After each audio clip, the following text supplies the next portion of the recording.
Apa yang kemudian dimaksudkan dengan barokah? Yang kedua yang dimaksudkan dengan barokah itu adalah istiqamah. Orang-orang yang mereka itu diberikan oleh Allah sikap istiqamah di dalam hidup hingga meninggal dunia. Imam Ibnu Taimiyah berkata, "A'dhamul karamati luzumul istiqamati." Pertolongan Allah yang paling besar dalam kehidupan seseorang itu ketika orang diberikan sikap istiqamah. Istiqamah itu susah, Pak, sulit. Kenapa kita katakan susah dan sulit? Berapa banyak orang yang bertabur dengan keimanan dan ketakwaan di awal hidupnya belum menjadi jaminan bahwasanya dia itu akan meninggal dalam keadaan beriman. Siapa yang menggaransi iman kita? Siapa yang memberi ketakwaan kita? Tidak ada yang memberikan garansi kepada ketakwaan dan iman kita. Berapa banyak orang yang dulunya solih belum tentu hari ini solih. Berapa banyak orang yang dulunya taat kepada Allah yang sering ngajak kita ngaji belum tentu hari ini ngaji sama-sama kita. Karena apa? Yang paling susah di dalam beribadah kepada Allah itu sikap istiqomah. Mari kita ambil contoh satu persatu secara singkat. Orang-orang di dalam lembaran sejarah yang asalnya taat kepada Allah tetapi meninggalnya itu minus iman alias murtad. Bal'am bin Bawra pada zaman Nabi Musa alaihi salam. Orang yang terkenal sebagai orang yang solih. Yang mana kemudian dikatakan oleh Malik bin Dinar, kana mujabud da'wah fi syada'id. Sesungguhnya doanya Bal'am bin Bawra itu selalu didengarkan oleh Allah ketika sudah mengangkat tangan. Bal'am bin Bawra. Orang yang kemudian dikatakan Fudail bin Iyad, alim min ulama'il Yahud. Salah satu orang yang alim di antara orang Yahudi. Tapi ketika Allah turunkan surat Al-A'raf 175, watlu alaihim naba'al ladzi atainahu ayatina fansalakha minha fa'atba'ahu syaitan fakana minal ghabin. Hei Muhammad, bacakan itu tentang kisah orang yang kami berikan ayat kepada hidupnya, lalu kemudian terpleset dia dari apa yang telah kami berikan, ngikutin setan sampai dia tersesat hingga matinya. Itu siapa? Bal'am bin Bawra. Bal'am bin Bawra setelah beriman, doanya mustajab, menjadi orang yang alim. Tahukah kita? Murtad. Memusuhi Musa alaihi salam. Dan matinya bukan orang yang beriman, tetapi matinya sebagai orang yang murtad. Asalnya beriman, tapi belum tentu menjadi orang yang beriman ketika meninggal dunia. Pada zaman Rasulullah ada dua. Ada Rajul Unfuah, sahabat, solih, baik, taat. Tapi ternyata murtad, ngikutin nabi palsu yang bernama Musailamah Al-Kadzdzab. Tahu kita Musailamah Al-Kadzdzab? Seorang nabi palsu yang pernah menjadi fitnah besar pada zaman Umar bin Khattab, pada zaman Abu Bakar radhiyallahu anhu. Dipilih oleh Abu Bakar Rajul Unfuah supaya Rajul Unfuah ini mendakwai Musailamah Al-Kadzdzab supaya sadar dari dakwah palsunya. Rajul Unfuah mendatangi Musailamah Al-Kadzdzab, bukan dia mendakwai sunnah supaya Musailamah Al-Kadzdzab itu tobat, tapi justru dia tergoda dengan tawaran harta yang ditawarkan oleh Musailamah Al-Kadzdzab. Kamu tinggalkan Abu Bakar, kamu tinggalkan itu Muhammad ajarannya, kamu ikuti aku, menjadi pengikutku, aku berikan kepadamu harta-harta yang berlimpah yang tidak pernah diberikan oleh sahabat-sahabatmu. Masya Allah, hati buta kalau sudah berhadapan dengan harta. Maka kemudian Rajul Unfuah kemudian akhirnya murtad, dia tinggalkan Abu Bakar. Maka kemudian akhirnya dalam peperangan, ketika Abu Bakar akhirnya betul-betul memerangi nabi palsu, meninggal Musailamah Al-Kadzdzab, mati. Dan di antara rombongan orang yang mati siapa? Rajul Unfuah, sahabat Nabi yang murtad ketika diutus untuk mendakwai nabi palsu Musailamah Al-Kadzdzab. Yang kemudian menarik adalah apa? Abu Hurairah. Ketika Abu Hurairah kemudian melihat Rajul Unfuah itu meninggal dunia, maka beliau teringat tentang satu hadis yang pernah disampaikan oleh Rasulullah. Rasulullah pernah berkata, ada di antara sahabatku yang nanti mati menjadi murtad, maka gigi gerahamnya dijadikan oleh Allah bagaikan gunung Uhud. Itu hanya baru gigi gerahamnya. Bapak dan Ibu harus paham, kalau penduduk surga sampai dijadikan besar oleh Allah, bukan karena Allah memberikan kekuatan, salah. Kalau sampai penduduk neraka dijadikan besar oleh Allah, semakin besar dia itu dibesarkan fisiknya, itu semakin besar Allah menimpakan sakit kepada dirinya. Kalau kemudian punggungnya cuma segini, yang sakit cuma segini, tapi ada orang yang punggungnya itu antara langit, antara kemudian timur dan barat, maka sejauh itu dia akan merasakan sakit. Makanya Abu Hurairah sedih. Kenapa sedih? Karena Rajul Unfuah adalah sahabat yang murtad.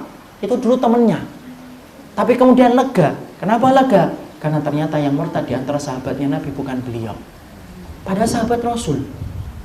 Ada lagi seorang sahabat Nabi, namanya Ubaidillah bin Jahsy, menyelamatkan ke Habasyah untuk menyelamatkan iman. Tapi Masya Allah, di sana tidak mampu untuk membentengi diri dari orang Nasara. Lalu kemudian akhirnya apa? Murtad, berpindah kepada agama Nasara. Padahal dia pergi ke Habasyah untuk menyelamatkan iman. Itu susahnya istiqamah. Imam Qurtubi menerangkan tentang sebuah kisah nyata muadzin pada zaman beliau. Dalam kitabnya At-Tadhkirah, ada seorang laki-laki yang solih, yang senantiasa adzan. Adzan, di mana adzannya itu tepat waktu dan selalu menjadi orang yang tepat waktu ketika sholat. Sampai satu waktu Allah menggulirkan tentang sebuah peristiwa yang menguji imannya dan dia gagal. Yaitu ketika dia naik ke tempat yang tinggi, ketika sedang naik ke tempat yang tinggi, maka kemudian dia melihat seorang wanita cantik mempesona hatinya. Kalau dulu orang adzan beda dengan orang sekarang. Orang sekarang itu kalau adzan, mereka itu kalau adzan cukup di belakang mik pengeras suara. Suara mereka melangkau, menjangkau sampai tempat yang jauh. Tapi kalau orang dulu ketika mereka itu kemudian mau adzan harus naik ke tempat yang tinggi. Tempat yang tinggi. Maka ketika dia naik ke tempat yang tinggi, dia melihat seorang wanita tadi yang cantik mempesona hatinya. Maka kemudian dia turun, dia sholat. Setelah kemudian dia sholat, dia bergegas temui wanita tersebut. Dia nyatakan rasa cintanya dan sayangnya kepada wanita itu. Tapi apalah daya, wanita itu berkata kepada laki-laki muadzin itu, kami tidak bisa nerima dirimu. Kenapa? Karena kamu adalah orang muslim dan kami adalah Nasara. Mungkin kita akan mengira muadzin yang soleh itu akan menolak mentah-mentah karena akidahnya adalah akidah kafir. Tapi enggak. Ternyata laki-laki itu tidur ke rumah membayangkan indahnya wanita itu. Pagi harinya dia kemudian pergi menemui wanita itu dan berkata, aku murtad dari agamaku. Terima lamaranku, keinginanku untuk menikah dengan dirimu. Masya Allah, diterima nikah. Ketika nikah, satu persatu tamu pulang. Kemudian dia pergi ke kamar yang telah dipersiapkan untuk pengantin. Sebelum dia mencampuri perempuan yang tadi, maka atap rumahnya ada yang rusak. Naik dia ke atas untuk memperbaiki dulu atapnya. Tapi apalah daya, Masya Allah, ketika dia kemudian naik ke atas, jatuh. Dan pertama kali yang jatuh kepalanya, mati seketika. Sampai Imam Qurtubi menerangkan, alangkah buruknya penutup hari yang semacam ini. Seumur hidupnya dipakai untuk beribadah, seumur hidupnya dipakai untuk mengadzankan sholat dan sholat tepat waktunya. Tapi alangkah malangnya ketika di hari kematiannya justru dia murtad, belum sempat mencampuri wanita yang menjadikan dia murtad, tetapi dia sudah dicabut nyawanya oleh Allah. Siapa yang mampu menjamin dan menggaransi bahwasanya kita ini kemudian akan terus selamanya itu beriman? Dan siapa yang mampu memberikan garansi imanmu hari ini akan menjadi iman ketika kamu itu meninggal dunia? Tidak ada yang memberikan garansi. Inilah yang menjadikan kita memahami kenapa kita harus ngaji, kenapa harus kita ketemu orang yang solih, kenapa harus membaca Quran, kenapa kemudian harus mendatangi, harus kemudian banyak-banyak membaca doa. Satu, supaya menjaga hangatnya iman di jiwa kita. Karena menjaga hangatnya iman itu perkara yang berat dan perkara yang sulit. Tidak ada yang sulit kecuali adalah istiqomah kita kepada Allah. Dan siapapun mereka yang diberikan sikap istiqomah, itulah orang yang paling beruntung. Karena sikap istiqomah hanyalah pertolongan yang Allah berikan kepada Allah, kepada orang-orang yang Allah berkahi hidupnya. Itu yang ketiga. Yang keempat, yang terakhir, apa itu kemudian tanda istiqomah? Tanda barokah. Yang keempat, tanda barokah itu adalah ketika kita diberikan oleh Allah husnul khatimah. Itu adalah puncak, di antara puncak makna barokah, yaitu ketika seseorang diwafatkan oleh Allah dalam keadaan husnul khatimah. Perhatikan sebuah hadis Rasulullah Sallallahu Alaihi Wasallam. Ini garis ajal seseorang. Ini garis ajalnya. Ini kemudian orang yang Allah cintai. Perhatikan hadisnya. Rasulullah mengatakan, Innallaha idza ahabba 'abdan as-salahu. Qalu wa ma as-salahu ya Rasulullah? Qala yuwaffiqu lahu amalan shalihan idza baina yaday ajalihi hatta yardu anhu jiranuhu wa man haulahu.